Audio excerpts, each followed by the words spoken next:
Important चीज़ के regarding हम जो है समझने वाले हैं। टॉपिक का जो नाम है बेटा, इसको कहते हैं इंटरेस्ट ऑन कैपिटल। क्या कहते हैं इसको? टॉपिक का जो नाम है ये है बेटा interest on capital. Interest on capital जो है ये आपका क्या होता है? तो सबसे पहले तो आपको ये समझना है कि इंटरेस्ट ऑन कैपिटल क्या होता है। इसको समझने से पहले आपको सबसे पहले तो ये पता होना चाहिए कि भाई कैपिटल क्या होता है। भाई पूंजी क्या होती है एक बिज़नेस के अंदर जो लगाई जाती है। कैपिटल किस चीज़ को कहते हैं? जो ओनर जो होता है, जो बिज़नेस जिसने स्टार्ट किया है, जो स्वामी है, उसने जितना भी पैसा लगाया होता है, जितनी भी पूंजी लगाई होती है, वो बेटा कैपिटल कहलाती है। ठीक है, तो मान लीजिए एक ए पार्टनर है और एक बी पार्टनर है। दो पार्टनर ने क्या करा? दो पार्टनर ने पार्टनरशिप करी है। ठीक है बेटा, अब ए ने जो है 1 लाख रुपए लगा दिए और बी ने भी जो है 1 लाख रुपए लगा दिए और दोनों ने 2 लाख रुपए लगा के पार्टनरशिप साझेदारी शुरू कर ली। तो ये जो 2 लाख रुपए लगी है बेटा, ये क्या है? ये जो 2 लाख रुपए लगे हैं ये इसकी कैपिटल है। ये बेटा ए की कैपिटल है, ये ए की कैपिटल है और ये बेटा बी की कैपिटल है। ठीक है, ए की कैपिटल और बी की कैपिटल। पार्टनर ने जितना जितना पैसा लगाया है, साझेदारों ने जितना जितना पैसा लगाया है अपनी साझेदारी के अंदर, वो बेटा कैपिटल होती है। अब फर्म क्या करती है? फर्म इस कैपिटल के अगेंस्ट में इनको बेटा इंटरेस्ट देती है। फर्म जो है इस कैपिटल के अगेंस्ट में इसको इंटरेस्ट देती है, इनको ब्याज देती है, जिसको बेटा इंटरेस्ट ऑन कैपिटल कहते हैं। तो इंटरेस्ट ऑन कैपिटल सबसे पहली बात तो होता क्या है? सबसे पहली बात तो आपको बेटा ये बात बहुत ही अच्छे से ध्यान से समझनी है। ठीक है, अच्छा जी, ठीक है, ये बात समझ में आ गई कि पार्टनर भी पैसा लगाता है बिजनेस के अंदर, वो कैपिटल होती है और उस पर फर्म जो उसको बदले में इंटरेस्ट देती है वो जो है बेटा क्या कहलाती है? वो जो है इंटरेस्ट ऑन कैपिटल कहलाती है। अब यहाँ पे आपको एक चीज़ क्या ध्यान रखनी है, हमें ये पता है कि हमारा जो फाइनेंशियल ईयर होता है, जो लेखा वर्ष होता है, वो बेटा 1 अप्रैल से लेके 31 मार्च होता है। बेटा बहुत ही तगड़ा टॉपिक है, प्लीज़ इसको ध्यान से समझेंगे, इंटरेस्ट ऑन ड्राइंग से भी ज़्यादा। हमारा जो फाइनेंशियल ईयर होता है ये होता है 1 अप्रैल से शुरू होता है, हैप्पी न्यू ईयर 1 अप्रैल को आता है और क्लोज़ हो जाता है 31 मार्च को। तो बेटा आपको ध्यान रखना है कैपिटल 2 तरीके की होती है। जो कैपिटल 1 तारीख की होती है उसको हम क्या कहते हैं? जो कैपिटल 1 तारीख की होती है उसको बेटा हम ओपनिंग कैपिटल कहते हैं। ठीक है, आरंभिक पूंजी। और जो कैपिटल 31 तारीख की होती है उसको हम क्या कहते हैं? उसको हम कहते हैं क्लोजिंग कैपिटल। ठीक है, अंतिम पूंजी। तो जो 1 की होती है वो ओपनिंग कैपिटल है, जो 31 की होती है वो बेटा क्लोजिंग कैपिटल है। तो आपको और बेटा जो बहुत ही ज़्यादा ध्यान से सुनेंगे, ऐसा भी हो सकता है कि कोई पार्टनर, मैंने बोला 1 की जो होती है वो ओपनिंग होती है, 31 की जो होती है वो क्लोजिंग होती है, और कोई पार्टनर साल के बीच में 1 तारीख के बाद कभी भी पैसा ले आया। मान लो कोई पार्टनर अक्टूबर में और पैसे ला रहा है एज अ कैपिटल, तो क्या उसको क्या बोलते हैं बेटा? उस चीज़ को हम जो है एडिशनल कैपिटल के नाम से जानते हैं। अतिरिक्त पूंजी आप इसको जो है कह सकते हो एडिशनल कैपिटल। ठीक है, अच्छा, 1 तारीख की कैपिटल को ओपनिंग, 31 तारीख की कैपिटल को क्लोजिंग, और जो बीच में ला रहा है उसको हम क्या कहते हैं? उसको हम कहते हैं बेटा एडिशनल कैपिटल। सबसे पहले तो आपको ये तीनों तरीक़ों की कैपिटल बहुत ही अच्छे से पता होनी चाहिए। ठीक है, अब यहाँ पे आपको एक चीज़ ध्यान रखनी है, हम यहाँ पे लिख देते हैं नोट। अभी एडिशनल कैपिटल को भूल जाइए। आपको क्या ध्यान रखना है, अगर हम ओपनिंग और क्लोजिंग की बात करें तो बेटा आपको ये ध्यान रखना है कि इंटरेस्ट ऑन कैपिटल जो है ना, interest on capital is always charge on opening capital. आपको ये ध्यान रखना है बेटा कि इंटरेस्ट ऑन कैपिटल जो है ना, इंटरेस्ट ऑन कैपिटल हमेशा किस पे चार्ज होता है? हमेशा बेटा ओपनिंग पे चार्ज होता है, ओपनिंग कैपिटल पे चार्ज होता है। If closing capital is given, अगर क्लोजिंग कैपिटल गिवन होती है, if closing capital is given then we should calculate we should calculate first opening capital. क्या लिखा मैंने यहाँ पे? मैंने यहाँ पे ये लिखा कि अगर आपको क्वेश्चन के अंदर क्लोजिंग कैपिटल गिवन है बेटा, तो सबसे पहले हमें जो है ओपनिंग कैपिटल को कैलकुलेट करना चाहिए। हम अगर आपको 31 तारीख की जो कैपिटल होती है वो क्लोजिंग होती है। मैंने बोला इंटरेस्ट ऑन कैपिटल जो है, इंटरेस्ट ऑन कैपिटल जो है वो तो भाई ओपनिंग पे दिया जाता है, क्लोजिंग पे नहीं दिया जाता। 1 तारीख की कैपिटल होनी चाहिए आपके पास क्वेश्चन में। अगर 1 की है तो बढ़िया है, अगर 1 की नहीं है तो घटिया है। अगर 31 की है तो अगर 31 की है तो यहाँ से पहले आपको बैक मानना पड़ेगा, पीछे आना पड़ेगा। 1 तारीख की कैपिटल क्या थी? क्योंकि जो आपको इंटरेस्ट ऑन कैपिटल की परसेंटेज दे रखी होगी, आपको जो इंटरेस्ट ऑन कैपिटल की परसेंटेज दे रखी होगी, आपको जो है बेटा वो ओपनिंग कैपिटल पे लगानी है। अगर क्वेश्चन में क्लोजिंग गिवन है तो पहले ओपनिंग को कैलकुलेट करना पड़ता है और उसके बाद उस परसेंटेज को ओपनिंग पे लगाना पड़ता है। तो कैसे कैलकुलेट होती है ओपनिंग, वो तो हम यहाँ पे सीख ही लेंगे बेटा। सबसे पहले आपको ये समझना है कि इसके अंदर केसेस जो होते हैं वो कितने तरीके के होते हैं बेटा, कौन कौन से केसेस हमको इसके अंदर पढ़ने हैं। तो ये बेटा बहुत ही अच्छी चीज़ है, ज़्यादा ध्यान से समझेंगे। इसके अंदर क्या है बेटा, इसके अंदर 3 केस होते हैं। सबसे पहला केस के अंदर हम लेते हैं कि डीड नहीं है, पार्टनरशिप डीड ही नहीं है, साझेदारी संलेख ही नहीं बना हुआ पार्टनरशिप के अंदर। दूसरा बेटा हम यहाँ पे लिखते हैं कि डीड है। दूसरा क्या है? दूसरा हम यहाँ पे लिखते हैं डीड है और पर चार्ज है या एप्रोप्रिएशन। डीड है पर चार्ज है या एप्रोप्रिएशन, ये नहीं पता। ये इसके अंदर दूसरा केस है। अब हम बात करते हैं तीसरे केस की कि डीड है और उसमें इंटरेस्ट ऑन कैपिटल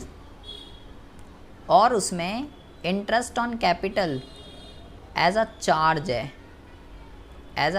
है, ठीक है, एज अ चार्ज। ये इसके अंदर तीसरा केस है बेटा। ये 3 तरीके के केस आपको इसके अंदर समझने हैं कि कैसे इन डिफरेंट केसेस में इंटरेस्ट ऑन कैपिटल जो है कैलकुलेट होती है।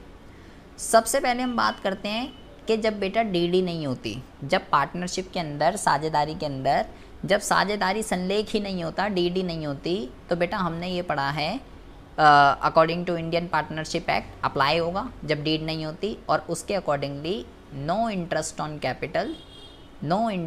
Capital paid. ऐसी सिचुएशन में बेटा किसी भी पार्टनर को कोई इंटरेस्ट ऑन कैपिटल पेड नहीं किया जाता, चाहे किसी भी पार्टनर ने कितना भी करोड़ों रुपया लगाया हो। अगर डीड नहीं है तो बेटा इंटरेस्ट ऑन कैपिटल नहीं दी जाएगी। ठीक है जी, यहाँ पे आ जाते हैं पहले।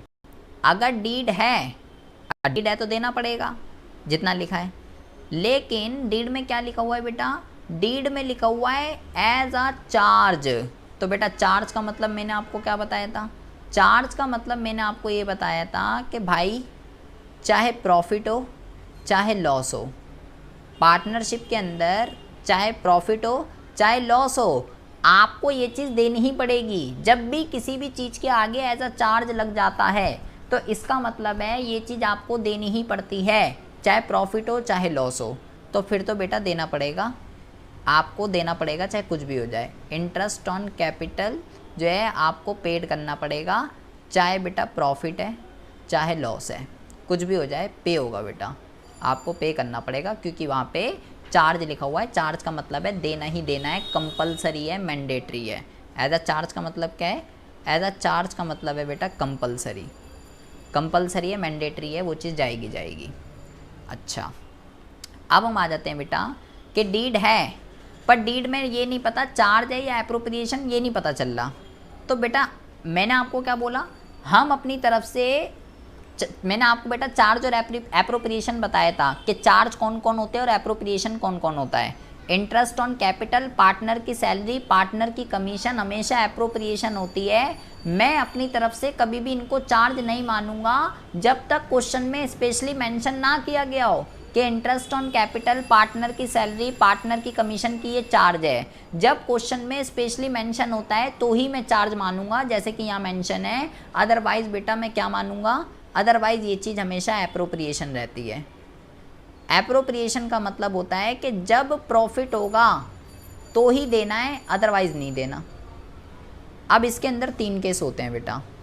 अगर लॉस हो गया तो एप्रोप्रिएशन का केस है। एप्रोप्रिएशन का मतलब है कि जब प्रॉफिट होता है तो देते हैं और लॉस हो गया तो फिर क्या करेंगे, तो नहीं देंगे ना भाई, क्योंकि मैंने बोला एप्रोप्रिएशन का मतलब होता है कि जब प्रॉफिट होगा तो देंगे। अबे लॉस हो गया तो फिर क्यों देंगे, नहीं देंगे। दूसरा केस होता है कि आपके पास जो प्रॉफिट है वो बहुत ही ज़्यादा है और इंटरेस्ट ऑन कैपिटल कम है। मान लो आपको 1 लाख का प्रॉफिट हुआ है और आपको 60,000 का इंटरेस्ट ऑन कैपिटल देना है, तो आप बेटा पे कर सकते हो, आपके पास पैसे हैं। लेकिन इसी के अंदर बेटा एक तीसरा केस होता है कि आपका जो प्रॉफिट है वो कम रह गया और इंटरेस्ट ऑन कैपिटल जो है वो बहुत ज़्यादा हो गया। मान लो 1 लाख पे करना है और है आपके पास 60,000। प्रॉफिट तो हुआ तो देना तो है क्योंकि प्रॉफिट हुआ है, लेकिन प्रॉफिट आपका कम पड़ गया बेटा। तो अब क्या करेंगे, ये बेटा बहुत इंपॉर्टेंट है, ऐसे सिनेरियो को किस तरीके से सॉल्व करते हैं। तो ये इसके अंदर अलग अलग तरीके के केसेस होते हैं, सब डिफरेंट केसेस में हमें सीखना है इंटरेस्ट ऑन कैपिटल किस तरीके से जो है कैलकुलेट होता है। ठीक है जी। तो सब किस तरीके से जो है इंटरेस्ट ऑन कैपिटल को किस तरीके से चार्ज किया जाएगा। सबसे पहला जो केस है वो है कि भाई यहाँ पे जो है हमारे पास मान लीजिए वो ही नहीं है, मान लीजिए हमारे पास जो है डीडी नहीं है। तो जब बेटा डीडी नहीं होगी तो भाई ऐसी सिचुएशन में क्या होगा, ऐसी सिचुएशन में मैंने बोला कि भाई नहीं देंगे। सबसे पहले हम जो है ये एप्रोप्रिएशन वाले केस समझते हैं कि ये एप्रोप्रिएशन वाले केसेस के अंदर किस तरीके से जो है क्वेश्चनों को सॉल्व किया जाता है। इसमें तो कोई दिक्कत नहीं है, इसमें तो बेटा डीडी नहीं है, उसमें जो है डीड है और उसमें चार्ज लिखा हुआ ये समझते हैं, और ये एप्रोप्रिएशन वाले केसेस को किस तरीके से किया जाता है। तो हम सबसे पहले बात कर रहे हैं एप्रोप्रिएशन वाले केसेस के अंदर किस तरीके से इंटरेस्ट ऑन कैपिटल को चार्ज किया जाएगा। तो मान लीजिए क्वेश्चन के अंदर है कि A and B are partner in a firm, A and B are partner in a firm sharing profit and loss in the ratio 3:2। A और बी पार्टनर हैं, ए और बी जो है पार्टनर हैं, ठीक है, और वो जो है 3:2 में पार्टनरशिप कर रहे हैं। 3:2 में जो हैं वो साझेदार हैं। A introduce 1 lakh rupees and B introduce 2 lakh rupees as a capital. A ने जो है 1 लाख रुपए और बी ने जो है 2 लाख रुपए एज अ कैपिटल लगाए हैं बिजनेस के अंदर, ठीक है, okay. According to partnership deed interest on capital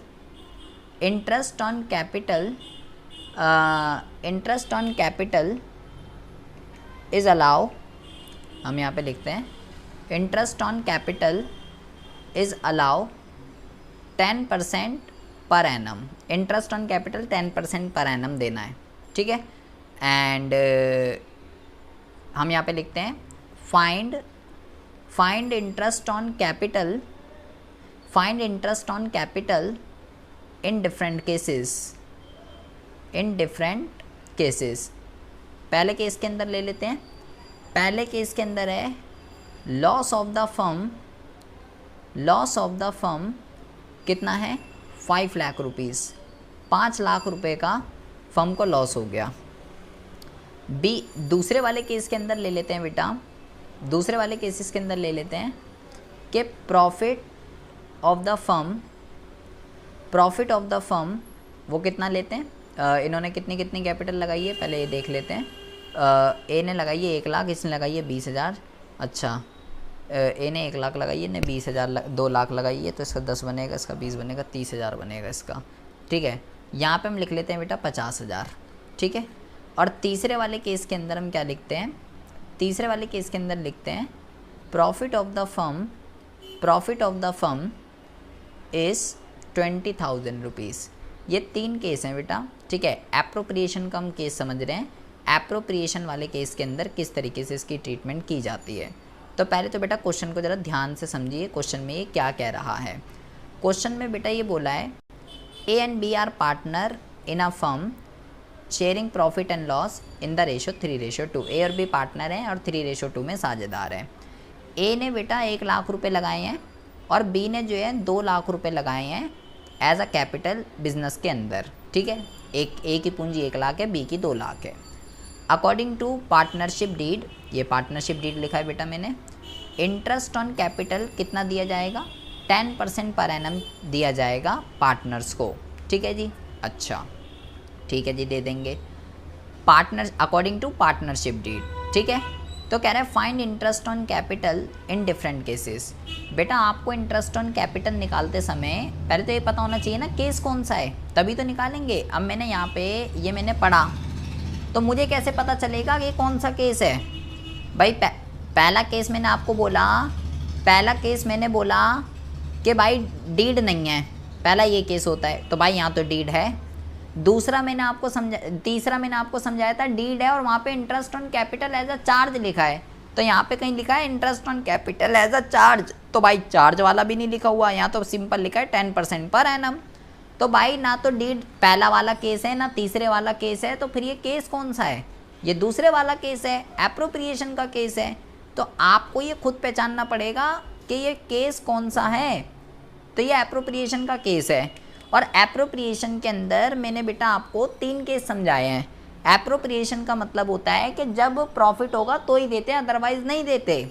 ठीक है, तो पहले केस के अंदर क्या हुआ, एप्रोप्रिएशन का ये केस है, और पहले केस के अंदर क्या हुआ, लॉस हो गया फर्म को 5 लाख रुपए का। तो बेटा क्या ऐसे सिनेरियो के अंदर अगर हम बात करते हैं इसके सॉल्यूशन की, अगर हम बात करते हैं इसके सॉल्यूशन की, तो बेटा जो केस 1 है, केस 1 के अंदर लॉस हो चुका है फर्म को, तो ऐसी सिचुएशन में नो इंटरेस्ट ऑन कैपिटल, किसी भी पार्टनर को कोई इंटरेस्ट ऑन कैपिटल जो है, किसी भी पार्टनर को कोई इंटरेस्ट ऑन कैपिटल जो है वो पेड नहीं किया जाता, क्योंकि एप्रोप्रिएशन के अंदर मैंने आपको 3 केस बताए हैं, पहला लॉस, दूसरा प्रॉफिट ज़्यादा है और तीसरा है प्रॉफिट कम है। तो यहाँ पे जो है बेटा लॉस हो गया है, तो इस वजह से किसी को कुछ नहीं दिया जाएगा। केस 1 में कोई इंटरेस्ट ऑन कैपिटल कैलकुलेट नहीं होगा। अब हम बात करते हैं बेटा केस 2 की। केस 2 में तो प्रॉफिट हुआ, कितना प्रॉफिट हुआ, 50,000 रुपये का प्रॉफिट हो रहा है। तो अब तो बेटा देना पड़ेगा, क्योंकि मैंने बोला कि भाई जब प्रॉफिट होता है, एप्रोप्रिएशन का मतलब ही यही है कि जब प्रॉफिट होगा तो भाई देना पड़ेगा। तो अब इसको देना पड़ेगा बेटा, तो कैसे देंगे, देखिए यहाँ पे हम बाय देखते हैं, बाय प्रॉफिट। कितना प्रॉफिट हो रहा है भाई, आपका जो प्रॉफिट हो रहा है दूसरे वाले केस में, ये बेटा 50,000 रुपये का हो रहा है। कितना हो रहा है, 50,000 रुपये का ये आपका जो है प्रॉफिट हो रहा है। ठीक है, यहाँ पे लिखेंगे बेटा, मैंने आपको पे एंड एल एप्रोप्रिएशन का फॉर्मेट बता रखा है। तो यहाँ पे आता है इंटरेस्ट ऑन कैपिटल, ए को देना है भाई और बी को देना है। कैसे कैलकुलेट करेंगे, ये देखिए, आपको परसेंटेज कितनी दे रखी है, आपको परसेंटेज दे रखी है बेटा कितनी, 10% पर एनम। 10% पर एनम आपको जो है परसेंटेज दे रखी है। तो इस परसेंटेज को मैंने बोला किस पे चार्ज किया जाता है, इस परसेंटेज को चार्ज किया जाता है बेटा ओपनिंग कैपिटल पे। तो ये इंट्रोड्यूस करिए ओपनिंग कैपिटल, अभी हम ये मान रहे हैं 1 तारीख की ही है। ठीक है, तो ये 2 लाख और उसकी कितनी है, उसकी बेटा 1 लाख है, ए की 1 लाख है, उसकी 2 लाख है। तो 1 लाख का 10% जब आप निकालोगे तो बेटा 10,000 रुपये होता है, और बी का निकालोगे तो बी का जब आप निकालोगे तो कितना होता है बेटा, बी का जब आप निकालोगे तो बी का आपका 20,000 रुपये आ जाएगा। ठीक है, तो 20 इसको दे दिया, 10 इसको दे दिया, तो यहाँ पे आपका आ गया कितना, 30,000 रुपये। 50,000 रुपये का जो आपको प्रॉफिट हो रहा था, 50,000 रुपये का जो आपको प्रॉफिट हो रहा था, उसमें से बेटा 30,000 रुपये चले गए as a interest on capital. अब आपके पास बेटा कितना पैसा बचा हुआ है, आपके पास बेटा अब जो है 20,000 रुपये बचा हुआ है। तो उस चीज़ को हम क्या करते हैं, उस चीज़ को हम पार्टनर में बांट देते हैं। तो हम यहाँ पे लिखेंगे टू प्रॉफिट ट्रांसफ़र 20,000 रुपीज़ बचे हैं हमारे पास। ठीक है, तो ए को और बी को, ए और बी को बीच में बांटने हैं 20,000 रुपये। बेटा इस क्वेश्चन के अंदर जो रेशो आपको दे रखी है वो बेटा 3:2 दे रखी है। ये आपकी रेशो है 3:2। तो कैसे इस रेशो को यूज़ करते हैं, अभी तक हमने जितने भी क्वेश्चन करे हैं वहाँ पे बेटा जो रेशो थी मैंने इक्वली ले रखी थी, लेकिन अब यहाँ पे इक्वली नहीं है, यहाँ पे 3:2 है। तो ऐसे करते हैं बेटा इस रेशो को सॉल्व। ए का अमाउंट लिखेंगे 20,000, तो इस 20,000 में ए का रेशो कितना है, ये 3 जो है ये ए के लिए है और ये जो है ये बी के लिए है। तो यहाँ लिखेंगे 3 और इन दोनों को सम कर देंगे बेटा, 3/5, 5 बन जा 5, 5 4 जा 20, 1 2 3, तो 4,000 × 3 इट विल बी 12,000, 12,000 रुपये जो है यहाँ पे आ जाएगा बेटा। सिमिलरली बी का भी कैलकुलेट कर सकते हैं, आप ऐसा भी कर सकते हो, इसमें से इसको डिडक्ट कर देंगे 8,000 आ जाएगा। अदरवाइज़ आप ऐसा भी कर सकते हो 20,000 × ये बी के लिए बेटा 2, तो 2 में नीचे क्या आता है, इन दोनों का सम आता है भाई, तो यहाँ पे 5 आ जाएगा। 5 1 जा 5, 5 4 जा, तो 4,000 × 2 देन ये जो है 8,000 आ जाएगा। तो ये पार्टनर्स के बीच में हमने प्रॉफिट डिस्ट्रीब्यूट कर दिया 20,000 रुपीज़ का, और ये अकाउंट आपका इक्वल हो गया 50,000 और 50,000। तो ये हो गया बेटा आपका, ये हो गया आपका केस नंबर 2, जब आपको 50,000 का प्रॉफिट हो रहा था। लेकिन अब बेटा बहुत ज़्यादा ध्यान से समझेंगे केस नंबर 3। केस नंबर 3 बेटा बहुत ही ज़्यादा इम्पॉर्टेंट है। देखिए केस नंबर 3 ये बेटा बहुत ही ज़्यादा इम्पॉर्टेंट है, एग्ज़ाम में बहुत बारी आता है। ठीक है, यहाँ पे क्या हो रहा है केस नंबर 3 में, केस नंबर 3 में बेटा दिक्कत ये है कि जब मैं प्रॉफिट आपको जो क्वेश्चन के अंदर दे रखा है, प्रॉफिट तो हो रहा है बेटा, एप्रोप्रिएशन का केस है, एप्रोप्रिएशन का केस है और प्रॉफिट हो रहा है। ठीक है, तो हम यहाँ पे लिखते हैं, हम यहाँ पे लिखते हैं बाय प्रॉफिट, और प्रॉफिट कितना हो रहा है, प्रॉफिट बेटा 20,000 रुपये का हो रहा है। तो मुझे पे तो करना है बेटा क्योंकि प्रॉफिट हो रहा है। लेकिन अभी जब मैंने कैलकुलेट करा था इनका इंटरेस्ट ऑन कैपिटल, तो ए का कितना आया था बेटा, ए का मैंने अभी निकाला था, ए का आया था 10,000 रुपये और बी का कितना आया था, बी का आया था 20,000 रुपये। ठीक है, तो अगर मैं दोनों को जोड़ दूँ तो कितना आएगा, तो आएगा बेटा 30,000 रुपये। बेटा जब आपके पास प्रॉफिट ही 20,000 रुपये का हुआ है तो भाई 20,000 में से 30,000 रुपये आप कैसे पे कर दोगे भाई। ये सब चीज़ें इंटरेस्ट ऑन कैपिटल, पार्टनर की सैलरी, पार्टनर की कमीशन, ये सब प्रॉफिट में से जाती हैं। अबे जब है ही आपके पास 20,000 रुपये तो उसमें से 30,000 कैसे दे दोगे, 30,000 तो नहीं दे सकते ना, लेकिन देना पड़ेगा, प्रॉफिट तो हुआ है। तो अब ऐसी सिचुएशन में क्या करते हैं, ऐसी सिचुएशन में बेटा हमें क्या करना पड़ता है, बहुत ही अच्छे से समझेंगे इस केस को। ऐसी सिचुएशन में जो भी ये अमाउंट है, जो भी ये अमाउंट है, इस अमाउंट की हम क्या कर लेते हैं, इस अमाउंट की हम जो है बेटा रेशो बना लेते हैं। तो अमाउंट की रेशो क्या आ गई, अमाउंट की रेशो बनानी है बेटा, अमाउंट की रेशो आ गई 1:2। अब हम क्या करेंगे, ए को कितने पैसे हैं बेटा हमारे पास, 20,000 रुपये। इस 20,000 रुपये को 1/3 ए का हिस्सा बन रहा है, ठीक है, और बी का भी हिस्सा निकाल लेते हैं। 20,000 × 2/3 ये इसका हिस्सा बन रहा है बेटा। तो ए को कितने पैसे मिलेंगे, ए को जो है 20,000 को डिवाइड कर, हाँ बोलो।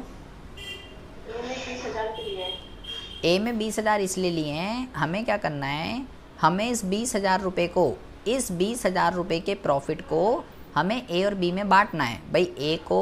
ए को बेटा मैं अगर यहाँ पे मैं 10,000 रुपये लिख दूँ और यहाँ पे मैं 20,000 रुपये लिख दूँ, तो इतना तो मेरे पास पैसे ही नहीं है, इतना तो मैं नहीं दे सकता। ए को 10,000 रुपये नहीं मिल सकते और बी को 20,000 नहीं मिल सकते, क्योंकि मेरे पास तो इतना पैसा ही नहीं है।